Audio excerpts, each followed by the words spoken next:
Muy buenas, vamos a dar la clase correspondiente a la humanidad es culpable. Esta es la segunda clase de la serie que estamos estudiando sobre el libro de los Romanos. El tema de esta clase en el día de hoy es la humanidad es culpable.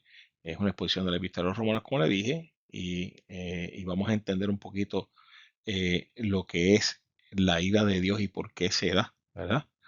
Así que de inmediato los objetivos de esta lección es que vamos a exponer la forma desordenada en que vive el mundo sin Dios y cómo se traduce eso a la forma de cómo reacciona Dios a esa necedad del hombre. Eh, También vamos a enumerar, ¿verdad? La pista de los romanos nos enumera esas conductas que no son las conductas esperadas de alguien que es creyente, lo cual, pues, en cierta manera, pues, definitivamente es lo que debemos apartarnos, ¿no? Y también vamos a explicar por qué Dios a veces tiene una voluntad permisiva, donde entonces a veces permite que estas cosas, pues, sucedan. Muy bien. La afirmación fundamental del día de hoy es que el mundo sin Dios cree que lo sabe todo, pero en realidad no sabe nada, ¿verdad? Y el versículo a meditar es profesando ser sabios y se hicieron necios, que eso está en Romanos 1:22. Y quiero obviamente, como siempre hago, leer la lectura en clase que se encuentra en Romanos 1 del 18 al 25. Y vamos a examinar aquí lo que dice allí. Dice, porque la ira de Dios se revela desde el cielo contra toda impiedad e injusticia de los hombres que detienen con injusticia la verdad. Fíjese el concepto, Dios es justicia y la injusticia no puede coexistir en Dios. Sigo el 19, porque lo que de Dios se conoce le es manifiesto, pues Dios se lo manifestó. En el 20 dice, porque las cosas invisibles de Él, su eterno poder y deidad, se hacen claramente visibles desde la creación del mundo, siendo entendidas por medio de las cosas hechas, de modo que no tienen excusas. ¿Verdad? El 21 dice, pues, habiendo conocido a Dios, no le glorificaron como a Dios, ni le dieron gracias, sino que se envanecieron en sus razonamientos y su necio corazón fue entenebrecido. Profesando ser sabios, se hicieron necios. El 23 dice, y cambiaron la gloria de Dios incorruptible en semejanza a imagen de hombre corruptible, de aves, de cuadrúpedos y de reptiles. Por lo cual, también Dios los entregó a la inmundicia en las concupiscencias de sus corazones, de modo que deshonraron entre sí sus propios cuerpos, ya que cambiaron la verdad de Dios por la mentira, honrando y dando culto a las criaturas, las criaturas antes que al Creador, el cual es bendito por los siglos. Amén. Algo que tenemos que tener claro cuando vemos esta clase que dice la humanidad es culpable de Dios, y van a ver que es una ponencia de la consecuencia del hombre que se aparta de Dios y la intención firme de Dios de que no haya excusa, de que todo el mundo esté clarito, que Él se revela al hombre, le dice lo que espera de Él, y si el hombre insiste en alejarse de Él, pues está bien, pero sufre las consecuencias, porque ahí está el principio del libre albedrío del hombre. ¿Ok? Así que podemos ver en la lectura de lo que nos rodea diariamente, los periódicos, los incidentes, ahí miramos la inauguración de las Olimpiadas y veíamos, ¿verdad?, cómo se le hace culto a las conductas, inclusive algunas de ellas desenvainadas. Un evento tan bonito como ese, pues había cosas que hombres que se visten como mujeres, mujeres que se visten como hombres, y hay un culto a esa desenfreno, por así decirlo. Pero vemos que cada vez más la humanidad se aparta de lo que es eh, el principio divino.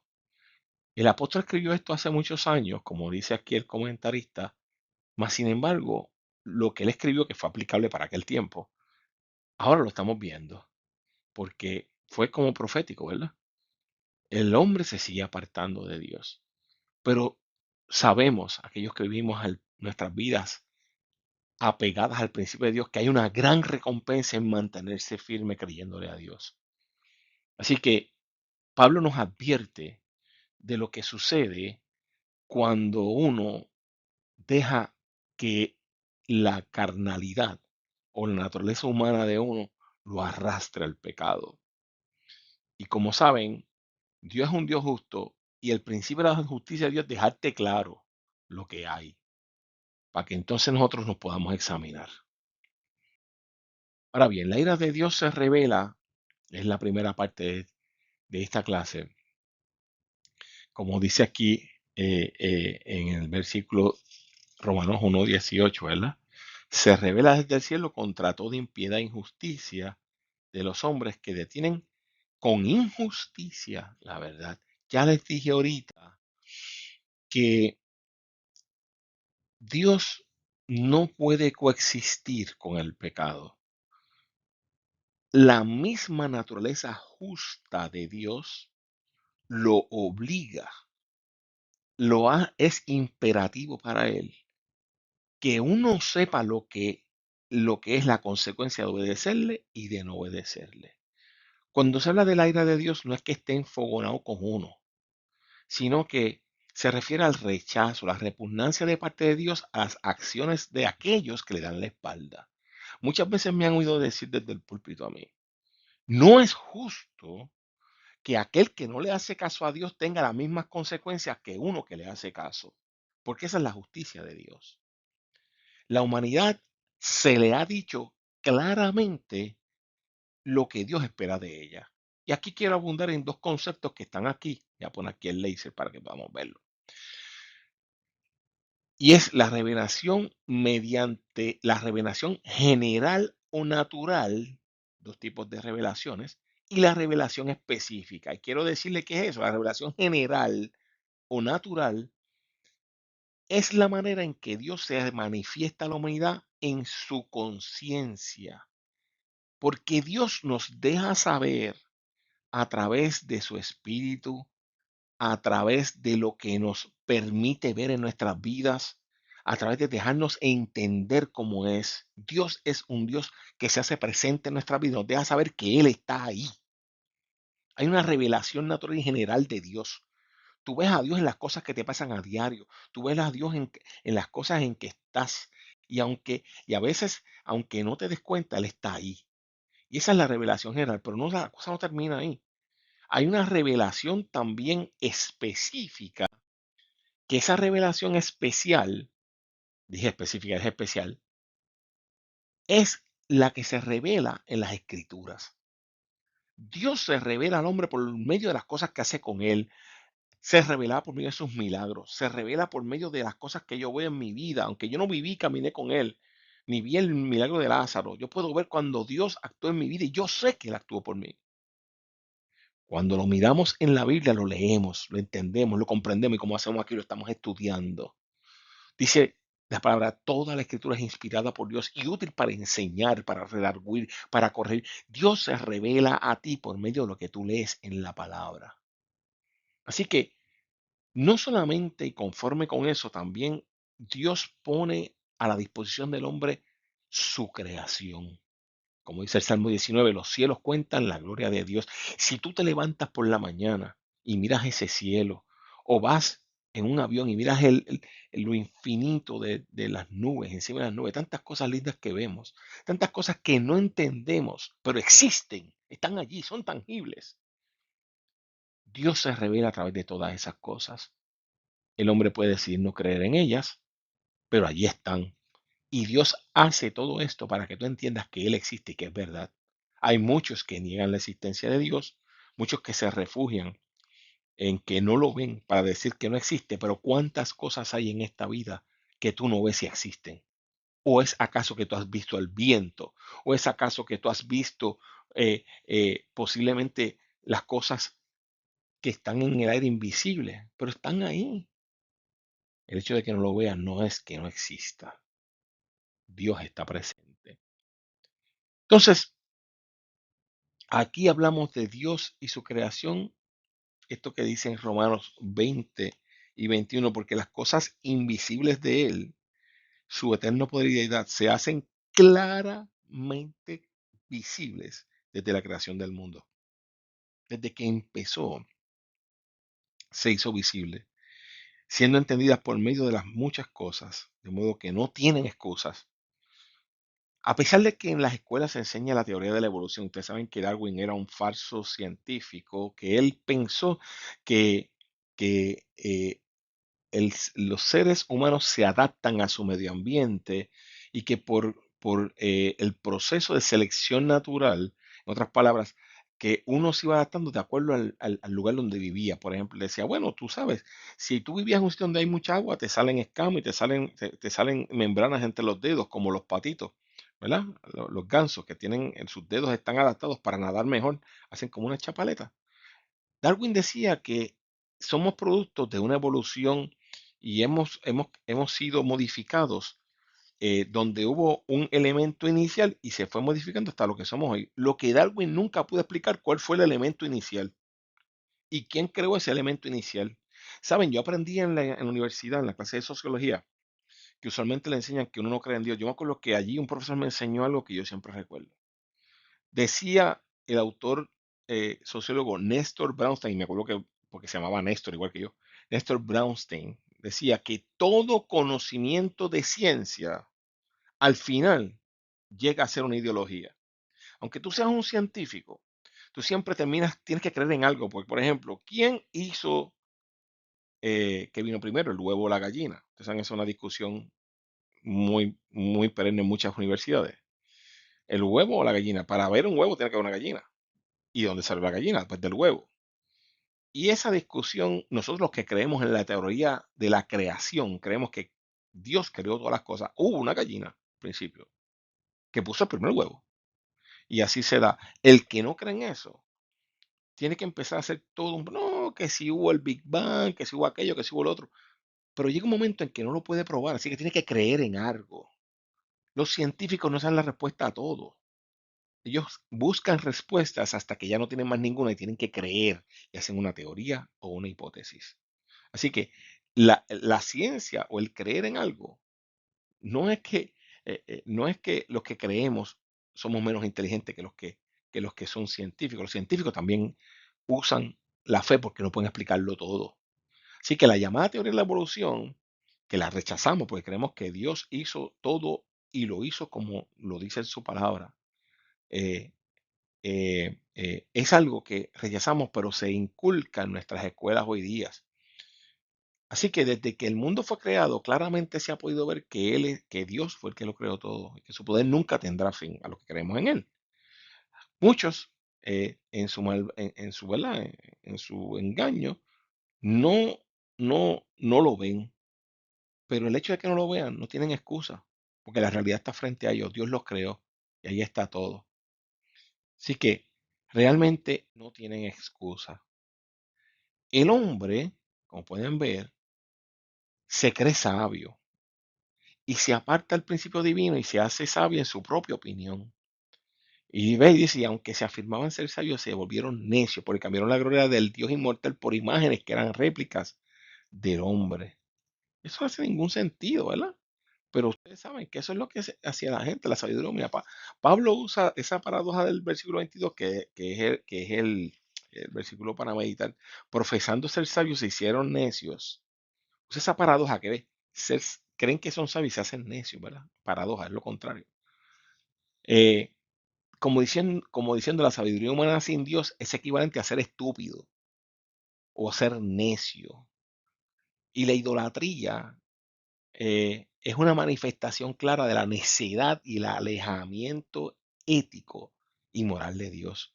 El hombre sustituye lo que es Dios por una figura que no hace ningún sentido. El reflejo de lo ilógico y estúpido de la idolatría se puede observar en múltiples ocasiones. En Isaías se ve, donde se describe la manera donde el proceso de la creación de un ídolo, de un ídolo se hace de materiales, de cosas que en realidad no hacen ningún sentido. Así que el ser humano se aleja de Dios y se ubica en la idolatría. Y esa insensatez del hombre lleva, de hombre y mujer, lo lleva a perderse y alejarse cada vez más de su creador. Recuerden, debemos saber esto, la naturaleza del hombre tiende hacia el pecado. Dios no nos hizo de esta manera, pero nosotros le dimos, ¿verdad? Adán y Eva, le dieron espacio al pecado. Y desde ese momento el pecado está, nacemos con el pecado. Nosotros tenemos que alejarnos del pecado. La naturaleza nuestra hacia caminar hacia el pecado. Nos alejamos de él a través de la fuerza del Espíritu Santo. De otra manera, estaríamos andando hacia el pecado. Y hoy, al que se deja llevar, se va y se siembra en el pecado. Así que ese pecado trae la corrupción sexual, que no tengo que explicar mucho de cómo está eso ahora, ¿verdad? Porque la corrupción sexual está sin control, la depravación, donde en prensa, televisión, en todo lugar, la sexualidad se ve en todos lugares. Y eso lo hace de una manera bien, bien difícil. Una verdadera perversión y explotación sexual y moral es la orden del día, como lo describe en Romanos 1, 8:25. Toda esa corrupción moral es consecuencia directa de que la humanidad se ha apartado de Dios. Entonces, aquí seguimos viendo cómo el ser humano se extravía, ¿verdad? Deja a Dios a un lado y Dios dice, pues yo te voy a dejar porque me he revelado a ti. Te he dado esa revelación general, esa revelación específica a través de tus palabras. Si tú no quieres seguir, pues yo te voy a dejar. Hay una voluntad permisiva de Dios en todo esto, ¿verdad? Sí. Por esto Dios lo entregó a pasiones vergonzosas, los dejó, déjalo. Pues aún dice que mujeres cambiaron su uso natural y habla entonces de estas aberraciones sexuales, incluyendo lo que es la homosexualidad. Los hombres dejando el uso natural de la mujer se encendieron las iban unos con otros cometiendo hechos vergonzosos, hombres con hombres. Se refiere a la sodomía, que es a tener sexo anal. Y fíjese usted que claramente esta palabra describe estas conductas como algo que se aleja de Dios y una consecuencia del hombre tornarse o darle espalda a Dios. No hay que darle mucha vuelta. No es que seamos homofóbicos. Dios ama al pecador, pero aborrece al pecado. Si alguna vez entra un homosexual en nuestra congregación, será profundamente amado la persona, se le predicará el evangelio, se le recibirá, se le dará la bienvenida, se le discipulará y se esperará que el Espíritu Santo cambie su vida, porque nosotros no rechazamos al pecador, rechazamos el pecado de la homosexualidad. Sé y estoy muy consciente que mucha gente piensa que la homosexualidad no es un pecado. Sé que mucha gente espera que la homosexualidad sea aceptada como una realidad de este tiempo. La palabra nos dice que la homosexualidad es contraria a Dios y aquí lo dice claramente, no es aceptada ante Dios. Y creemos que esa posición está muy clara. Fíjense que también habla en el versículo 27 de los Romanos, menciona la palabra, se encendieron en lascivia, hablando de estas personas que dieron la espalda a Dios. Y surge la palabra lascivia, que es ese deseo desenfrenado por la sexualidad. Y es una sexualidad fuera del orden divino. La sexualidad en el orden divino se ve en el marco del matrimonio con una intención de gozo y placer y también de la preservación de la raza humana. Pero la sexualidad fue puesta allí por Dios en un orden y ¿verdad? En un contexto bien aplicado.